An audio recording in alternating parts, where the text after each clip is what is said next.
Hello and welcome to Travels Through Time. In each episode of this podcast, we invite a special guest to take us on a tailored tour of the past. Travels Through Time is brought to you in partnership with History Today, Britain's best-loved serious history magazine. You can read articles relating to this podcast and more about our guests at historytoday.com/travels. There is also a special subscription offer for Travels Through Time listeners. 3 issues for just £1 each.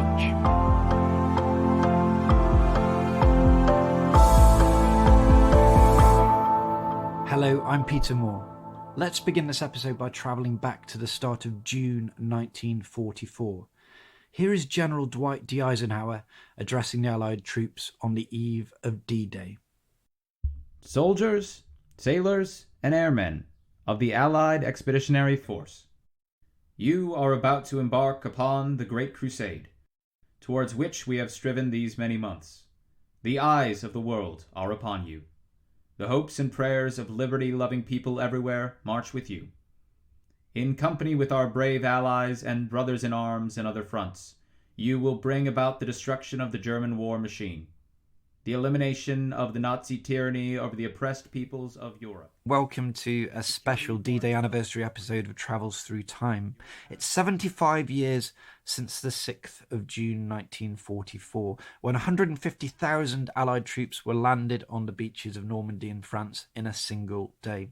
The beginning of Operation Overlord, or D-Day as it's commonly known, was also the beginning of the end of the Nazi war machine in Europe. It's also commonly remembered as the most famous military operation of the Second World War. I'm going to be exploring this history with an expert guest, as ever, in 3 pivotal scenes. Today's guest is the lecturer and military historian Dr Peter Caddick-Adams. Peter has taught at Cranfield University and at the UK Defence Academy for much of the past 2 decades. And through his lecturing and writing, he's established a reputation as being one of the foremost military historians of his generation. His published works include a study of the 5-month Monte Cassino campaign in 1944 and a joint biography of Bernard Montgomery and Erwin Rommel.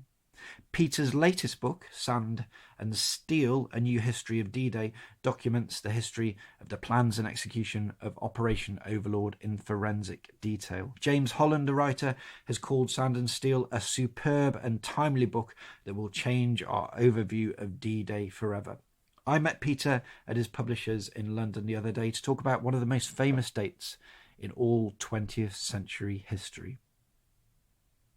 Welcome to Travels Through Time, Peter. Thank you. I'm very happy to be here. Good. And my first question to you is, what draws you to the history of the Second World War? Has it always been an interest for you? My mother took me to see the movie Battle of Britain when it came out, and I was 10 years old, and that hooked me forever. But she was very clever because she'd been 10 years old when the real battle had been fought. So she wanted to introduce me to the sort of terror and context of her upbringing.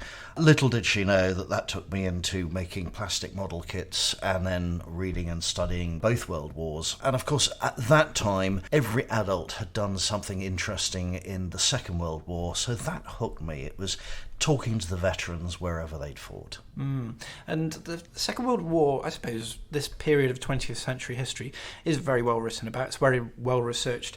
How much new is there to say about it? That's a very good question, and you might think that it's all done and dusted, but even from the Napoleonic era 200 years ago, we are discovering papers, letters, diaries in trunks, in attics. There's always something new to discover. And I think one of the interesting things is that we now have the advent of forensic archaeology. So archaeology never lies, and with modern techniques, we can piece together the past of either World War and much, much further back in a way that was impossible even 10 years ago. I know at the start of your book, you write about your childhood visits to the Normandy beaches, and you talk about some of the defences that are still there, and you were managing to gather together bits of ammunition that was still lying around on the floor. Is that right? That's absolutely right. 1975, my parents let me travel over to Normandy with some friends, and we were on the invasion beaches, and we met a chap in a kilt with a pair of bagpipes, and this turned out to be Piper Bill Millin, who was then the age I am now, so in his 50s, playing his bagpipes up and down the beach that he had landed on in 1944, and that completely mesmerised me. And he took us along the beach, pointed out the German bunkers, which were still there, and I remember that I think the following year, whilst our family sat and sunbathed on the beach, I dug the bunkers, and there in the sand were bullets and shell cases from the Second World War, and you can imagine the effect on a 14, 15-year-old. Yeah, it's a strange confluence, isn't it, between the idea of leisure, the idea of, I don't know, relaxing on the beach, but then having all this history so close by, so the two of them coming together.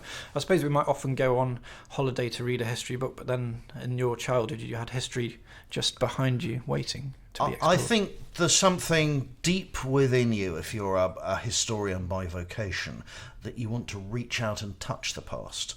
And whether you're going to the American Civil War and walking down a trench, or at Waterloo and you reach out and touch the walls of Hougoumont farmhouse, on Normandy, there's so much more. There's all that concrete architecture from the Atlantic Wall, there's the sand dunes, the barbed wire in many cases, just as with the trenches of the First World War. And I think that's what brings history alive. You can see it, and you can take yourself back mentally to be a figure in the dramas of the past. Well, that's a perfect way of setting us up for our travels, because this is exactly what we're going to be doing. We're going to go back to this time, 1944, and examine an enormous story through three little scenes, which might be a way of bringing the history back to life, I hope, for this podcast at least. So the first scene that you've chosen is Operation Fabius, or Fabius, is it? Fabius, after a Roman emperor. Okay, well, best get that right then. And this is on the 3rd and 4th of May, 1944. Do you want to tell us what this operation was and what was happening and where we are? Well, the Allies have assembled millions of troops. There's 2.5 million Canadians, Brits and Americans in southern England waiting to leap and spring across the Channel. They don't know when or exactly where they're going to go, just their commanders, but they need to be exercised en masse in the final technique of an assault landing against France. So each division, all the supporting ships, the artillery, the engineers, the medics, everyone involved is going to be inserted into a last mass exercise to practice them in everything they've learned over the preceding year. And what we have to remember is the Allied soldiers who are going to arrive in France, average age 21, most of them have been rehearsing for at least the previous year. The Germans are mostly in their late 20s, 30s, sometimes 40s, so they're much older, less fit, and they just don't have that operational training or experience or understanding of firing live weapons in many cases. Some of them are recruits of only 4 weeks training.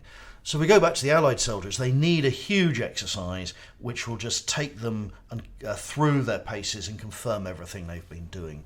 And this is Exercise Fabius. It's launched simultaneously for 4 of the 5 assault beaches. So the troops who land on Sword, Juno, Gold and Omaha are going to be exercised all the way along the south coast, from Dorset, Hampshire, right through to east and west Sussex. And it happens simultaneously, so we can say it's the largest amphibious exercise ever launched in history. It's over 100,000 men, all the landing craft, aircraft, you name it. And in fact, just like D-Day, the weather is so appalling it's postponed for 24 hours. That's just fortuitous. And that's what Exercise Fabius is. So there's a build-up period, everyone's concentrated, they get on their ships, they then assault, and they invade inland and mop up. So the amphibious phase of that is 2 days, 48 hours, 3rd and 4th of May. There's a few days before and a few days after. And the moment that ends, the troops go into lockdown to prepare for D-Day. So if you like, it's phase 1 of D-Day itself. All right. So, and I think that's just so striking when you're talking about this is the sheer number of people. Because we've had lots of scenes in this podcast, but probably none which encompasses such a panoramic landscape as the south coast. Pretty much, I suppose, half of it at least. And it was such a large amount of people. I think you talk about the numbers in detail at the beginning of the book, and this is an amount of people, about 3 million, which swells the British population from 47 to 50 million. Is that right, in total? Yeah, I mean, the number of Americans, Canadians, Free French and Poles arriving during the Second World War is well in excess of 3 million. If you take a lot of the Brits away who are serving overseas, it means that out of every 10 adult males of fighting age between 18 and 40 in the UK at that time, population then 40 million, 4 are going to be from overseas and principally American. So the effect on the United Kingdom is just mind-blowing, and it's something we forget. 3 million American visitors passed through during World War II, mostly in 1943, 1944, and the effect on the home population is enormous. Never mind the Canadians as well, and all the other varieties of soldiers from Europe who've escaped and are going to return. And I tripped over so many memories of families who'd adopted an American or a Pole or a Canadian, stayed in touch with them. Sometimes they didn't come back. A lot survived the war and stayed in touch with their families for decades afterwards, and it just showed you how close that bond was during war. So there was a level of integration within British society with the GIs and the other soldiers. But what about on this particular day? Were they all on very different beaches? So the Canadians here, the British here, doing their practice? So that's exactly right. So the Americans are concentrating in sort of Weymouth, in the Weymouth sort of Dorset area. The Brits assaulting Gold Beach are in the Isle of Wight, Hampshire area, and the Canadians attacking Juno Beach are very near there. And then further along in sort of Worthing and Littlehampton, you've got the British assault forces who are going to go over to Sword Beach. So they're pretty much opposite the beaches that they will have been attacking. Okay. And that's why Fabius is so fascinating, because it's such a huge undertaking, and yet it's completely faded from public consciousness. And there's a very good reason for that, and that is the 5th beach, Utah. They had their exercise the month before, and this was Exercise Tiger, and that had gone wrong. The Germans had bumped into it in the middle of the night, had torpedoed some of the ships. They didn't know their good fortune in terms of disrupting this, and the Americans had lost nearly 1,000 casualties. So when we look back, all the drama about the rehearsals and the build-up to D-Day, everyone's attention is focused on Exercise Tiger. These other exercises, nothing like those casualties, yet the scale is much, much larger. They're just as important, if not more so, but we've completely allowed them to fade from history. And that's what I'm doing. I'm the collector of stories. I'm handing on these tales and reviving aspects of D-Day that have been lost. And of course it's an operation which is inherently very dangerous, not just because you've got so many people. There's probably new technologies and equipment being tried out for the first time. Just to manage that number of people is difficult. But we know Winston Churchill's been talking in the House of Commons last year, saying what we and our American allies judge to be the right time, this front will be thrown open and the mass invasion of the continent will be begun in the West. So there's obviously a general understanding that an invasion is imminent. Is it like an open secret, or is there still a measure of subterfuge which is going on? It's a very open secret. Even the Germans know that something is about to happen. Their defences have been built up, but they're being bombed every night. All the Atlantic Wall concrete bunkers are being attacked. All the rail lines leading into France, the roads, the bridges, even canals are being hit by the RAF heavy and medium bombers, along with the Americans, who've largely been switched from a lot of their targets they're attacking in Germany. So the Germans understand that France is going to be attacked. They just don't know where or when. And it's exactly the same for the Allied soldiers. I mean, they're taking bets on what day or what part of France. And in late April, Eisenhower says to Churchill, we've got to be so careful with secrecy. What I want is a lockdown of the South Coast. And Churchill grumbles that this is contrary to democracy. And Eisenhower insists, and the other chiefs of staff, British, support him. So if you live on the South Coast, within 10 miles indeed of the coast, so millions of people probably are affected. You're not allowed in or out of that zone. If you live there, you can't leave it. If you're from outside, you can't enter it. All mail is stopped from the Royal Mail to be distributed around the country for 2 weeks.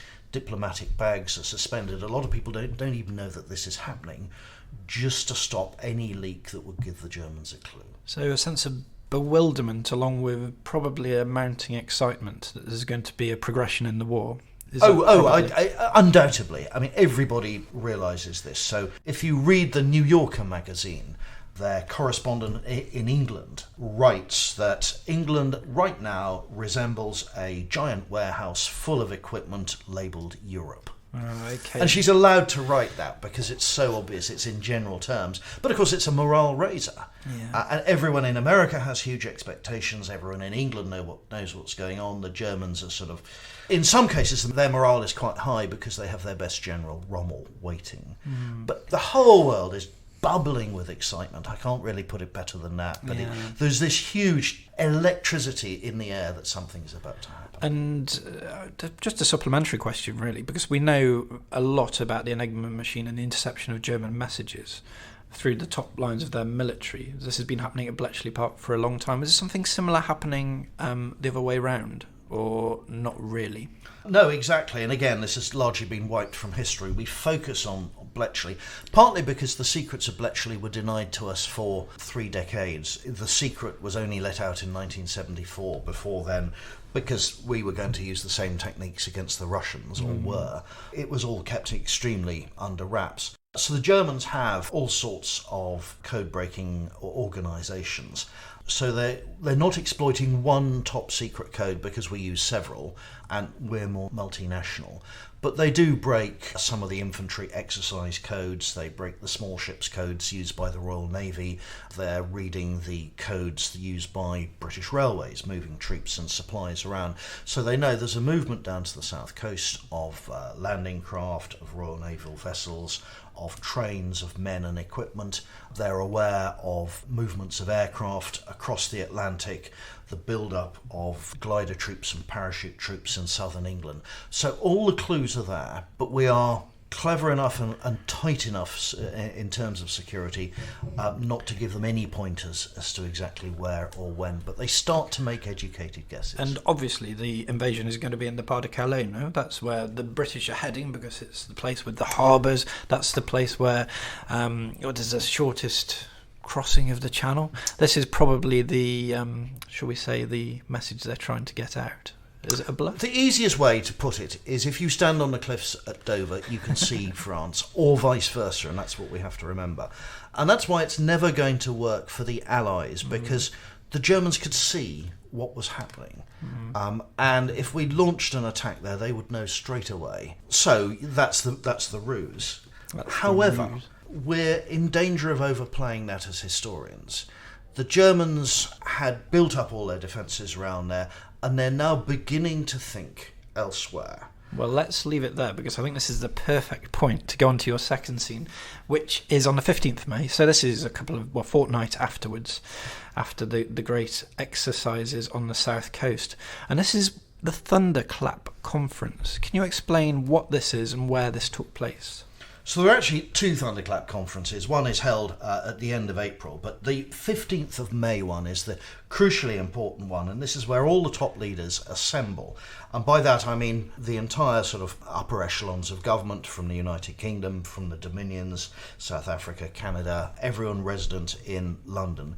You've then got all the military commanders who take place and are commanding Operation Overlord from Eisenhower down, and they all assemble in one room, which is Montgomery's headquarters.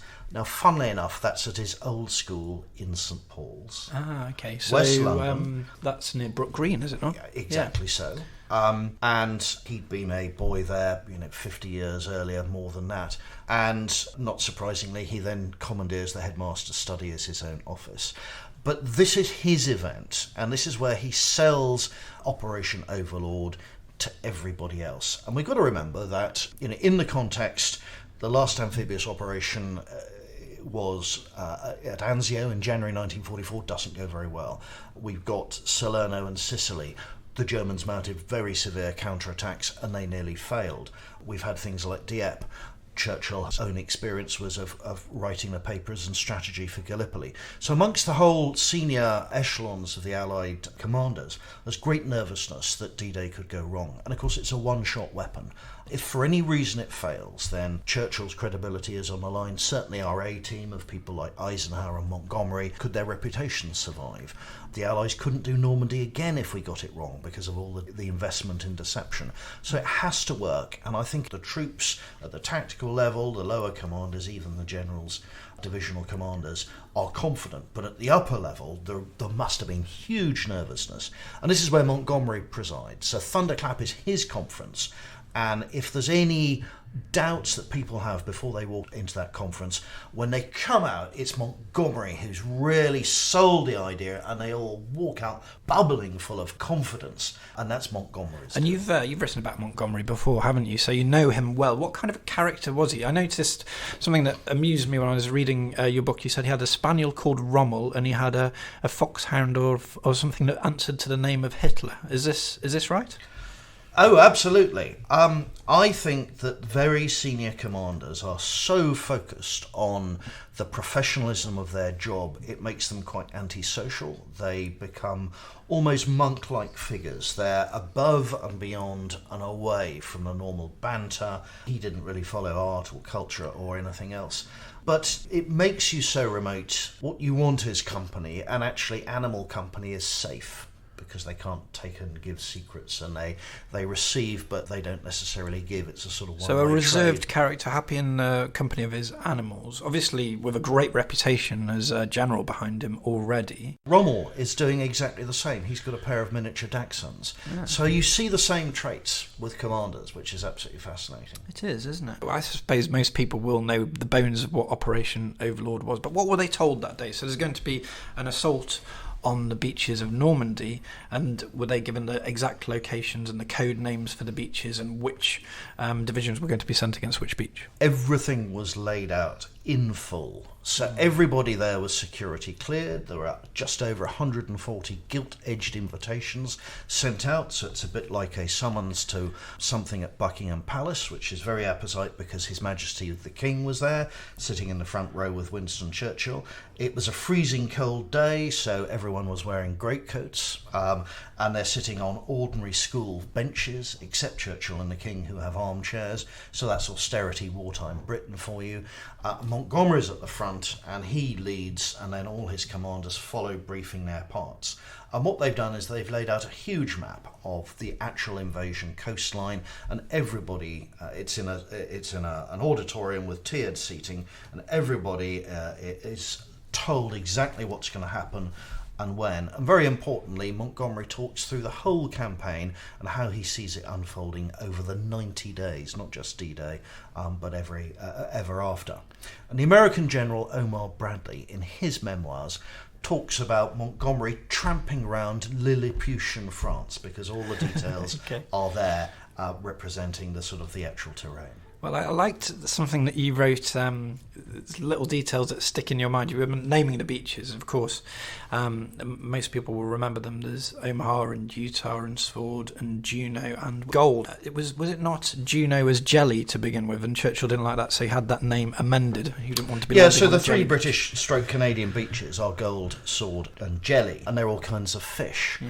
Churchill in 1943 had cottoned on to the fact that the Allies were coming up with some very weird code names, and he didn't want the difficulty of being able to say to a widow or the next of kin, your husband died on a beach called Jelly, in this case. So he had the code name changed. And we got Omaha and Utah Beach, and you talk about that as well in the book, and how there's a bit of mystery over the naming of those, because it's never actually been shown where those names came from, but there are suggestions that maybe they were named after American GIs. Is that right? It's curious. Being a historian, you sit on received wisdom all the time. So no one had sat down and really teased out where Omaha and Utah had come from.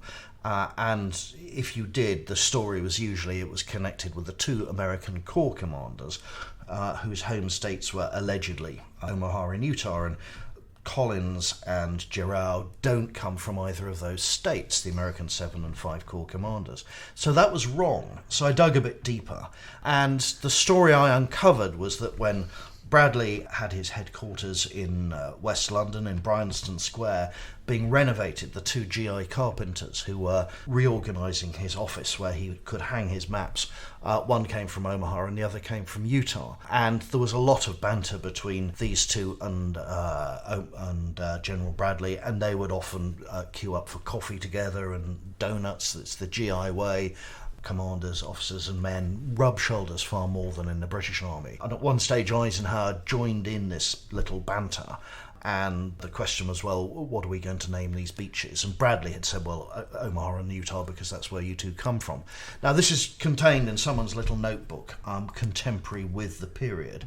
It's very difficult to find other proof for that, but it's a nice little pebble to sort of throw in. And the point about Thunderclap was that there were really two options. Do we go to the Pas de Calais, as we've just discussed, or do we go to Normandy? And this was selling the conclusion that the Allies had come to, that the commanders had reached, that, we have to rule out Calais because it's too obvious, it's too close, you could never cram all the men and machinery into the Pas de Calais area because the Germans would be able to see it so easily. And Normandy adds an element of mystery and surprise, and therefore we're choosing this for these reasons. So it's not just revealing what we're going to do, it's selling it as well to everyone who's there. And I mentioned that the King was in the front row. And of course we know a bit about King George VI from the King's speech. He's not a natural speaker.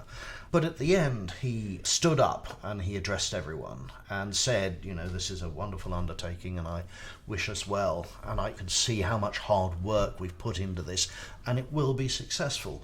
Now, his private secretary said afterwards, I never expected His Majesty to speak. It was a spur-of-the-moment decision, and there was none of the difficulty that he had felt making public speeches and announcements before, and it just shows you how much he's grown and matured as an individual and grown into his role. Brilliant. Well, there's nowhere that we can go now apart from the obvious date, which is the 6th of June. So this is going to be your third scene. And this is a date that you remarked right at the beginning of your book that there was no day in history quite like the 6th of June 1944. And I know you want to take us to a particular beach and with a particular character. So can you pick up the story of what's happening? It is such a game changer of a day. We look back, and it's perhaps the defining day of the Second World War, certainly in Europe. Even on the day, people would have realised how important it was.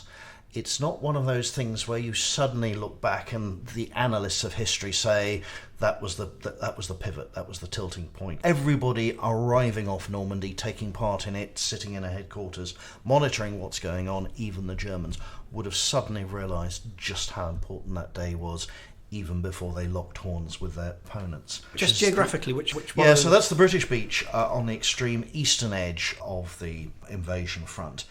Okay. So what's it like as a beach? Well, this is where William the Conqueror came from in 1066. Okay. There is so much. So it's already got a historical significance to the British. Yeah, and William the Conqueror's deputy was a guy called Roger de Montgomery, whose descendant is Bernard Montgomery, who's going back. So there is a sense of everything coming full circle. It's a strange echo, isn't it? And even the Americans and Canadians, Brits in origin, many of them, would have realised that this was bizarrely history coming full circle. Yeah. What's it like as a beach, Sword Beach, geographically, and the terrain of it? Is it a great big sweeping one? Is it contained within a bay, or is it... Off to the east, not too far away, you've got the big port of Le Havre. So the worry there was German artillery coming in from the east. So we had quite a lot of Royal Naval support just off the beach in a form of battleships, whose idea was to sort of pound the French coast and suppress the defensive fire coming from the battleships. But I mean, if I sketch it out, what we've got is a sandy beach inland where the beach huts would have been, and a casino very famously at Ouistreham. The Germans have demolished most of the seafront buildings and they've built quite a lot of concrete gun positions. Forward of those are obstacles on the foreshore designed to prevent tanks from moving inland or to wreck landing craft as they approach the beaches. Plenty of barbed wire and mines. And you would have seen that Tracking further west, we would have had the Canadians landing on Juno, about 5 miles away. Beyond them, Juno Beach, British 50th Division. A big gap either side of the artificial harbour at Arromanches. And then about 12 miles beyond that, you've got the Americans landing at Omaha, the biggest beach, 5 miles long. And then another large gap, and around the corner where the terrain then turns north with the Cherbourg Peninsula, you've got the beach of Utah. And those are the 5 beaches. We've had paratroopers who've gone in ahead of us on either flank. If you imagine the beaches as an inverted left hand, and the thumb is Utah Beach and the 4 fingers are the other invasion beaches. Your little finger is Sword Beach, and the British are landing there at 7:25 on the morning of Tuesday the 6th of June. Wow, okay, and are we with a particular person? Well, let's go back to the person I met when I was 14 in 1975 on Sword Beach, and this is Piper Bill Millin. Wonderful guy. Clearly, at the age of 21, this was the most defining moment of his life. And he had grown up in the Scottish Highlands and had become the personal piper to the dashing Commando Brigadier Lord Lovat, who was then in charge of the 1st Special Service Brigade, which comprised 4 British commando battalions. And in the headquarters element, Lovat, who lived in a castle, liked to have his piper with him everywhere, to pipe him into dinner even, had Millin play him ashore. And he'd asked Millin much earlier on in the year, I want you to play bagpipes and play me ashore. And Millin had said, well, sir, bagpipes are now banned by the War Office because they alert the enemy and they're considered rather old-fashioned. And Lovat was of the old school, and he said, but that's the English War Office, it doesn't apply to us. So he had his way, and there was Bill Millin. And as he told me, he marched down the ramps playing his pipes. And the first thing that happened, he said, well, I was wearing my kilt and, as is traditional, nothing underneath. So as I hit the extremely cold English Channel, the temperature played havoc with my anatomy, and it was a struggle to carry on playing the pipes. And then he said my kilt rose up and floated on the ocean for a while, and it spread around me like a tartan jellyfish, which is a great visual image. Well, all of this is modifying my image of D-Day, because all the sounds you expect to hear on those beaches, the whistling of gunfire and the shouts of people coming ashore, the splashing, the bagpipes aren't probably what you'd expect to hear, but they were going on Sword Beach. It's all about morale, and that's partly why the British Army and every army have taken instruments into battle. They're a weapon of war, and it raises morale. You suddenly realise you're not alone, because even if you can't see him or her, there's someone there playing an instrument on your side, a tune you remember, and all of a sudden you're not alone. And in days gone by, of course, those tunes were instructions. Hence bugle calls, drum rolls, and all the rest of it. And that's why music is so important all the way through the military. And here's a very good example of it on the D-Day beaches. So you run ashore, you bury yourself in a sand dune so that the bullets aren't going to get you, and you hear the piper. Now, Bill Millin can't run and hide. He has to walk up and down the sand playing his pipes while the brigadier works out what's going on and issues his instructions. And that removes the ability of other men to run and hide, because if Bill Millin is standing around with his pipes, you can't be a coward and hide. So it coaxes men out of the sand dunes. If they see young Millin playing his pipes, then you can see how it raises morale. Yeah, what and an induces people to do their duty. Yeah, what an extraordinary spin on a familiar story that is, though, because we do think, if you think about it logically, these have been used as weapons, musical instruments, right throughout history. We were talking about the Battle of Hattin, which is in the Crusades a few weeks ago, and the same thing was happening there. It's just a constant form of boosting morale, as you say. But what happened on Sword Beach? Were they met with very fierce opposition there, or was it quite an easy stroll ashore? Well, the shorthand is the worst punishment was meted out to the Americans at Omaha Beach, and therefore the reception on the other beaches diminishes by comparison. And the fascinating thing is, if you drill down and you start to talk to the veterans of each and every beach, and I've spoken to many who fought on each beach, they all actually had a very rough ride. The assault wave on any of the beaches were equally likely to be shot, sniped, killed, drowned. A huge number of people drowned before they even got to the beach because the weather was so rough. The English Channel and drowning accounted for 15% of the casualties on D-Day itself before anyone was even shot. Once you get ashore, a lot of the injuries are caused by shell fire. So Sword Beach, for the assault battalions that arrive there, is in many ways just as bad as Omaha Beach. The difference is the Americans defend at Omaha longer, and therefore the casualties are higher, whereas the defenders at Sword Beach are overcome within the first couple of hours, and that's the difference. So if we talk about, 7:25, they're going ashore. By late morning, they've established a beachhead. And that's the case along the other beaches as well, but because of terrain, high cliffs at Omaha, the Germans are hanging on for longer, and it'll take probably 4 or 5 hours for most of them to be overwhelmed, and that's the essential difference. And it's snipers who cause a lot of the damage. So if I go back to Bill Millin, he later meets a German prisoner who said to him, "I was a sniper and I had you in my sights." And Millin said, "Well, why didn't you shoot?" And the German said, "Because you're mad. You're mad, standing in front of your men playing that instrument. Of course I wasn't going to shoot you. It would waste a bullet. You're bonkers."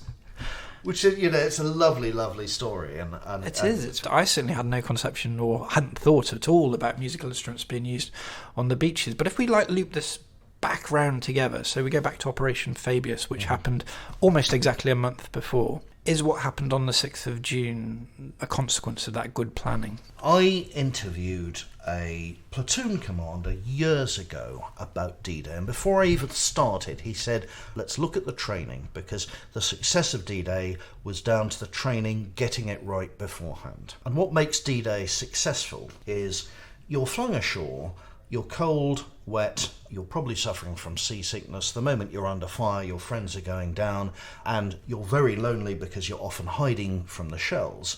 And that's where your training has to kick in. And if your training hasn't been any good, you don't know what to do." So Fabius confirms all this training. I mean, some people, some British soldiers, had come back from Dunkirk and had not fought the Germans since 1940, and they had trained for D-Day for 4 years. So that's how long the training is for some people, but certainly a year for everybody. We lost more people training in the year before D-Day than we actually did soldiers killed on D-Day itself. That's a really striking statistic, isn't it? Getting the soldiers to France is only half the battle. Sustaining them while they're there is the other half. But also you have huge redundancy for the unexpected to happen. So the rough weather causes a delay for 24 hours. We can cope with that. We've got enough extra fuel. The German Luftwaffe occasionally appear or don't appear. We've got means of dealing with that. We can stop the German reinforcements coming up because we've briefed the French resistance about what to blow up. So there's a huge array of different plans. How do you get tanks ashore through the rough surf? Well, we create swimming tanks. What do we do about logistics if you haven't captured a port? We design our own and tow them across the channel. The famous Mulberry Harbour. The famous Mulberry Harbours. But they are the tip of the iceberg, because we go into all sorts of special innovations. Innovation is the key, not just training. And we are so good at that in the Allied forces, and get better even during the unfolding campaign. Well, it's an enormous story. We've only been able to scratch the surface, really. But what you've given us is some really strong human perspectives that go, from the king making his speech at that meeting to the piper on the beach, which is an image which is actually going to linger with me, I think, quite strongly. And also, let's move out of your travels now and just talk a little bit about the book for a couple of minutes, because obviously we've been talking about preparation and logistics here. Your book is structured. The structure of the book is the first half is really the training, and the more I wrote about the training, the more I researched it, and I drew on the interviews I've done. Of course, I've been in many ways researching D-Day ever since I walked those beaches first in 1975. So I've interviewed over the years over 1,000 people who were in some ways associated with Operation Overlord. And I wanted to draw as many of those in as possible. It's all the training, it's the 3 million Americans in England, the love affairs they have, the way they changed our society. They brought Spam with them, they brought nylon stockings, they brought the first freeze-dried coffee, Nescafe. You know, it's sort of part of our culture, and they were criticised for being oversexed, overpaid and over here, and they would retort that we were underfed, undersexed and under Eisenhower. So there's all of that sort of wartime repartee. Yeah. But they made a huge impression. And I think just at the moment when Britain was at its most austere and drab and unpleasant in the middle of wartime, the Americans arrive with colour, with their music, with Glenn Miller, with their rations, and all of a sudden they give the entire population a lift that they desperately need. And they come with their own rations, and nobody has seen peaches for 4 years and things like this. And so it's partly that effect, and it's the beginning, of course, of the special relationship. This is why American presidents have come over for the key anniversary moments ever since. And we've got one on the way very, very shortly, I believe. It's 75 years ago. How should we look back at D-Day now, do you think? You can't get away from the fact that it's become the shorthand for the Second World War. Dunkirk perhaps is really important for us. I was really struck by the way the sea actually dominates our story of World War II. For the British, it's leaving France in 1940 from Dunkirk. For the Canadians, it's coming across the Atlantic. For our survival, it's all the supplies and ships that come across and dodge U-boats in the Battle of the Atlantic. And then for D-Day, it's mounting this great assault across the English Channel and sustaining it. So it is very much a sort of story of the waves. But for us, I think World War II, if you want to encapsulate it in one day, it's the 6th of June 1944, and we look back on that as the beginning of Europe's freedom. And even the Germans do. I was very struck at the time of the 50th anniversary, which is when the Germans really began to participate, that they regarded the 6th of June as the beginning of their freedom as well from the Third Reich. And it was the beginning of the end of Nazi tyranny. It was the beginning of the end of liberation of the occupation of France. So in many ways, it is the end for Germany and the beginning of something else for the whole of Europe in different ways. That's a wonderful way of explaining the greater resonances of the story. And at the end of these podcasts, I like to throw a bit of a curveball to you, because we've been metaphorically travelling around from our three scenes. And I always like to ask people, if you could bring one tangible object back from this time, from 1944 to today, you could have anything you like, what would you like to get? Well, I've done my best to bring a lot of tangible objects back from various battlefields. You should see my office. I can have another one. One of the American paratroopers who was landing in the middle of the Cherbourg Peninsula gathered his men together, and in the small hours they heard a staff car rumbling towards them, and they shot at the staff car. It ground to a halt, and a German officer tumbled out, and they shot him, and his hat rolled away. And one of the officers picked up the hat, and inside was the word Fally, and that was the surname of the first German divisional commander, a general, to be killed in Normandy. Because he's killed, the Germans don't know how to react in that part of Normandy. And if someone were to magically bring me his hat... Well, that's what I'm proposing. I have it metaphorically here. I'll pass it to you. It's a metaphor for why we do so well, because D-Day comes as a surprise to the Germans. And at the end of the day, they don't know how to react. They are surprised, and it's the loss of so many of their senior commanders in the first few days that means the lower echelons are running around like headless chickens. And the killing of General Fally in the very first hours of D-Day underlines the fact that we wrong-foot the Germans. We cut off the head, and the rest don't know what to do. Well, we have his hat. We have a wonderful conversation. Thank you very, very much today, Peter Caddick-Adams, and all the very best with your book. Thank you very much indeed. It's been a huge pleasure and a real privilege to commemorate the 75th anniversary of D-Day.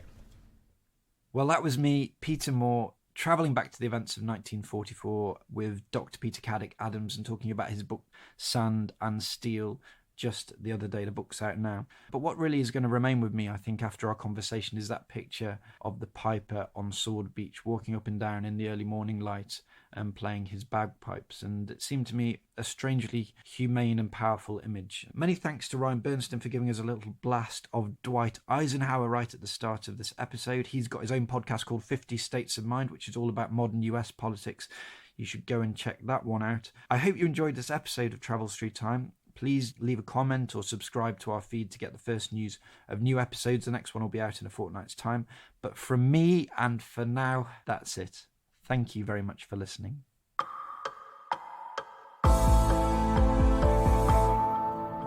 I'm Paul Lay, the editor of History Today, and on our website you'll find articles relating to Peter Caddick-Adams' travels. Caroline Reed looks at the Allied propaganda campaigns that accompanied the D-Day landings. Geoffrey Warner examines the reasons for the long delay in opening the Second Allied Front. And Michael Parris heads to the cinema to explore how D-Day has been recreated on film. All of these can be found at historytoday.com/travels. And there are many more articles covering every aspect of the past in our monthly publication, History Today, the world's leading serious history magazine. Accept nothing less than full victory. Good luck, and let us all beseech the blessing of Almighty God upon this great and noble undertaking.